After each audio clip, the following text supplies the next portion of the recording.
What's up, people?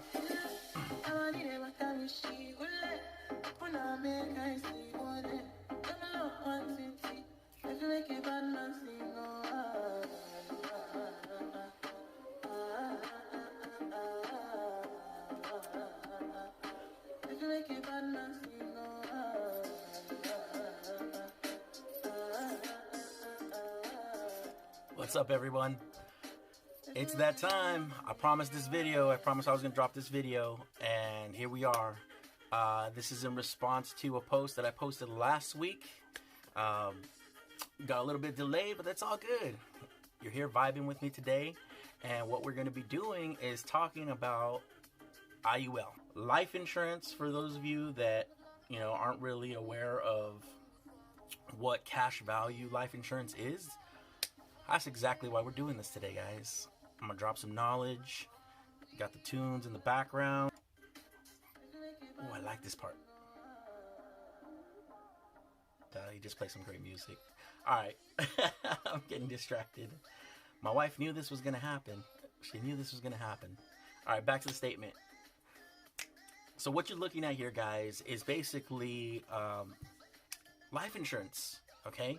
If you take a look at this, I'm going to highlight this little shaded box right here where it says your policy's average interest rate is 21.5%, okay?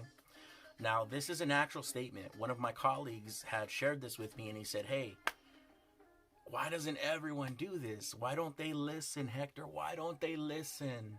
Why are they doing all these other things before taking a look at this, right? Full disclosure, this is not for everybody, okay? You got to qualify to get this kind of plan because it's life insurance. So not everyone's going to be able to participate in a savings plan like this, okay? But if you are fortunate enough to be able to get this kind of plan in your portfolio, we're going to be talking about why that's a huge thing. It's a huge deal. So I want you guys to focus down here on these little squares. Now, I'm going to be breaking down each of these accounts within this savings account in life insurance, okay? And I see your little wheels in your head turning, guys. I see it. Why the heck would I invest in life insurance, right? And, you're not really investing, okay? I want you to think of it as saving, okay? To me, I've been in the financial services industry for over 12 years, okay? And when I think of investing, I think of all these rules. I think of risk. You can lose money. I think of the stock market to be more accurate. And this is not what that is, okay? This is basically just a savings account inside of a life insurance policy, okay? So if anyone ever says, hey, check out this investment, and they're talking about life insurance, that's not what this is, okay? This is not an investment. It's not regulated by the SEC, by FINRA.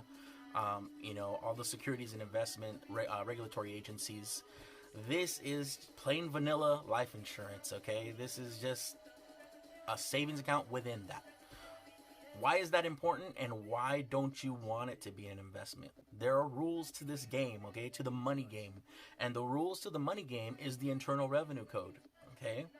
So there's many rules to this game, and each thing that you save in or / invest in has its rules that you have to play by, or else you get penalties, you incur more taxes, you could even go to jail. I don't want you guys getting in trouble. So one of the things that you guys have to understand is that this is not a secret, guys. You've heard me talk about it time and time again, that properly structured and strategically withdrawn from these kinds of savings accounts within life insurance, the money that grows inside there, when you pull it out, or when you pass away and you leave it to your family, it can be tax-free, completely tax-free, but you have to play by the rules, okay?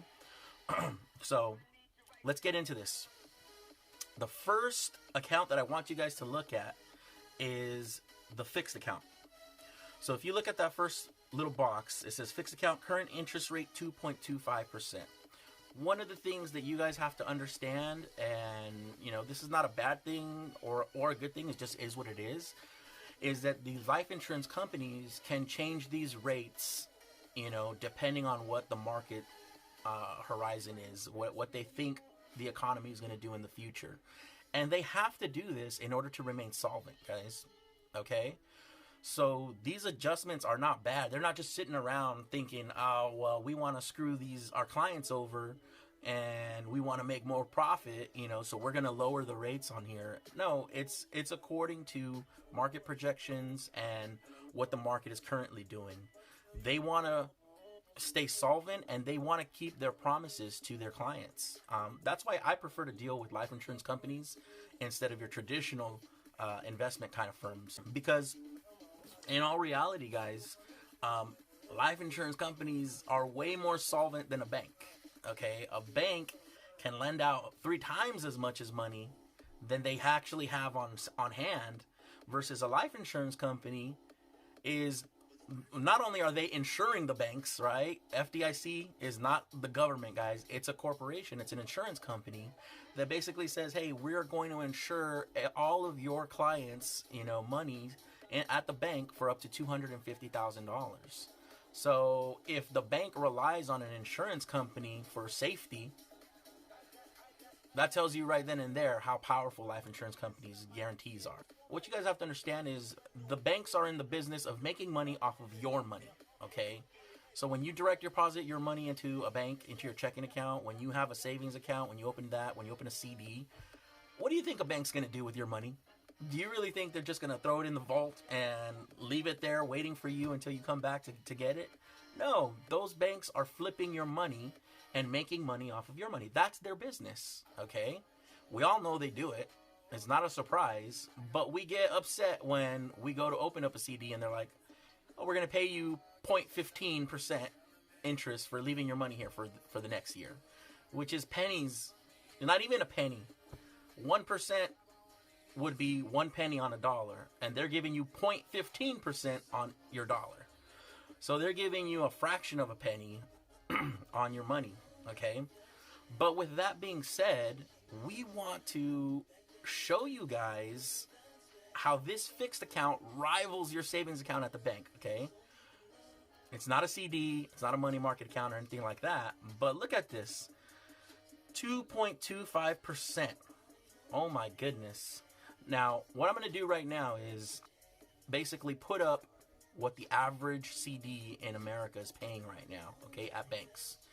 And compare it to 2.25%, it's blowing those averages out of the water, okay? So this option in the savings account within the life insurance policy rivals savings accounts at the banks, okay? It destroys them.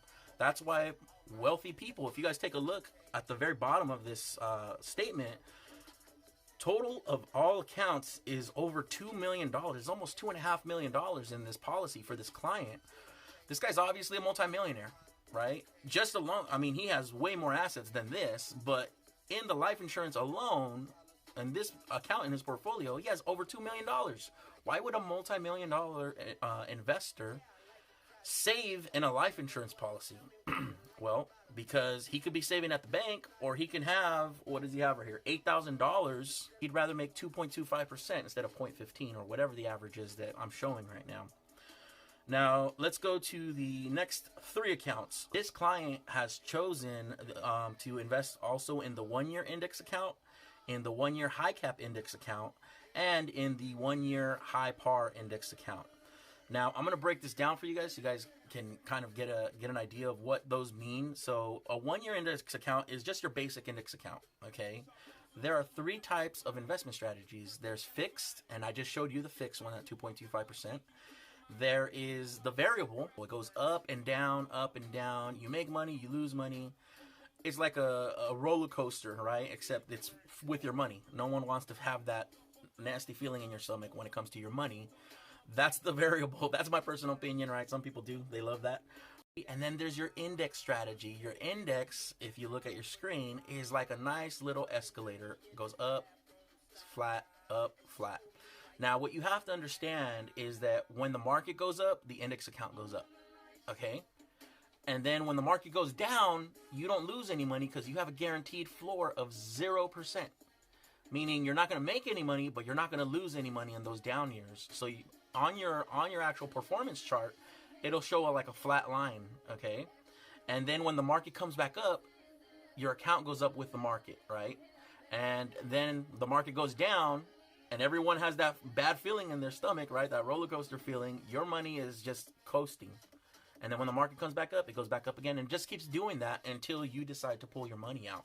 So these next three accounts, they're index strategies, okay? So the first one, the 1 year index account, that typically has a 0% floor guarantee that you're not going to lose any money when the market goes down.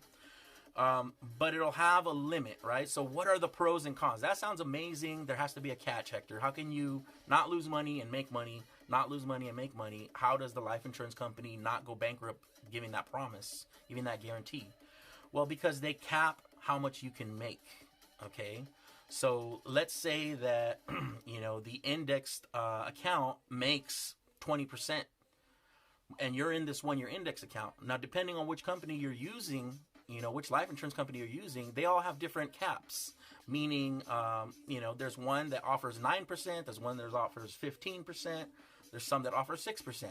And those can change, right? Because they want to keep that promise to you that your money's going to be safe, your money's going to be there. So, every year they can adjust those according to the market. But it's awesome because even though you're capped out, because you're limiting your losses, your money doesn't have to work as hard to get back to where you started versus in a variable strategy. So in a variable strategy, like your 401k, your IRA, your TSP, 403b, those kinds of things are variable strategies, and you can make money and you can lose money. I want to share with you guys, a little demonstration on how your money has to work harder when you lose money in a variable strategy. So let's pretend that you invested in a variable strategy and you started with $100, right? And at the end of the year, you lost 50%, okay? Where are you at starting in year 2? You're at $50, okay? And then at the end of year 2, you made 50% in your account. So where are you at now? I bet you some of you said, oh, I'm back at 100, right? Because what's the average rate of return over those 2 years? It's 0%, right? So if I started with 100 and my average was 0%, that means I didn't lose anything, right? I lost 50, I made 50. But that's not how money works, guys, okay? You're actually at $75 after year 2 because half of 100 is 50, but half of 50 is 25, right? So if you lost $50 and then you gained 25, you're at $75. Your actual rate of return is negative 25%. Okay? That's how a variable strategy works. But imagine if you started with 100, right? The market went down 50, but you have that 0% floor. Where are you at after year 1? You're at $100, right? Because you got that guarantee from the life insurance company that you weren't going to go below 0%. And then in year 2, you're starting at 100 again, and you made 50%, right? Now, you're not going to get that 50% because why? You have a cap. Let's just say 10% to make things easy. Let's say you had a cap at 10%, meaning even though the account made 50, your cap, because you have that guarantee, only allows you to get 10% on that. 10% is amazing, guys, okay? Especially with a guarantee. What you're looking for average is somewhere around 7. So if you can get 10%, that's amazing. So now where are you at after year 2? You're at $110. Now, would you rather be doing a variable strategy that leaves you with 75 in that situation, or would you rather be doing an indexed account that's going to leave you at 110, after year 2? You made 10%, right, over those 2 years instead of negative 25. And guess what? Because it's life insurance and it's not an investment, strategically withdrawn, that's tax-free, okay? There are 3 IRS codes that you have to play by that allows you to invest tax-free, that allows your money to grow tax-free, and that allows you to touch it tax-free. As long as you play by those 3 IRS codes, you're Gucci, brothers and sisters. So that's why I'm so excited about this, guys. I'm so excited to be teaching you this because I wish I would have known about this. Had I known about strategies like this and that life insurance could do stuff like this, I would have, not wasted the first 8 years of my working career investing in other things. I would have been doing this. So the 1-year high cap index account. So let's say you're, someone who wants to save and make a little bit more. And you're like, I don't really like that 10%. I like, maybe 15%. Well, they'll have a different option for you called the high cap index account, and it gives you a higher cap. That's all it means. The trade-off on that is that with all these different account options, besides the fixed account, but with all these different account options, there's what's called a participation rate, okay? And this is how the life insurance, basically minimizes their risk, to having to pay you out all this money out of their pockets when, everyone's losing in the market. 100% participation rate means that every dollar that this account makes, you get $1 credited to your account. So if the index did 10%, you get credited 10% in your account. If you have below 100% participation rate, let's say you have a 50% participation rate, think of it as for every $100 that your account, that the index made, your account only gets credited with 50, right? Because you're only participating in 50% of the gains, okay? So a participation rate is really important. And you guys should know also that sometimes they give you a participation rate of higher than 100%. That's why as a client, you need to make sure that you have an agent that knows how these things work, especially the different participation rates, because that plays a big factor into how much money this account's going to make for you. The high par index account, that means it's going to give you a high participation rate, right? And each life insurance company has different rates, and once again, they can adjust these as they see fit, and you can actually look at a company's history on what they've changed the rates to. So when you're picking a life insurance policy like this, it's important to do your research on the life insurance company. Or at least ask your agent to do it. That's our jobs as financial professionals, is to answer your questions and alleviate any concerns that you might have with our recommendations.